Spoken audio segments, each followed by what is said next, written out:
Tête-à-tête surprise entre François Hollande et Vladimir Poutine. Arrivant du Kazakhstan, le chef de l'État français a fait un détour en Russie pour rencontrer l'homme fort du Kremlin. Il s'agit de la première visite à Moscou d'un dirigeant occidental depuis le début de la crise ukrainienne. L'Occident et la Russie doivent éviter d'être séparés par d'autres murs, a lancé le président français, alors que de nouvelles négociations de paix sont prévues mardi à Minsk.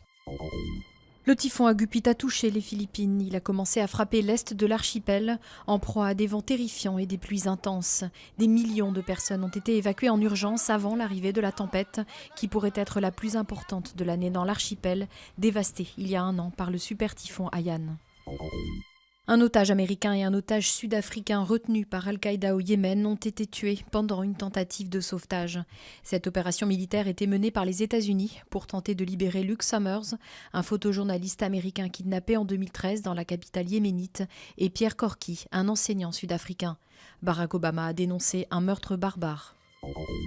Comme chaque année, une foule nombreuse est venue déambuler dans les rues de Lyon pour la traditionnelle fête des Lumières. Insolite, inédit et poésie sont les mots d'ordre de l'édition 2014 qui revisite pas moins de 75 sites de la capitale des Gaules.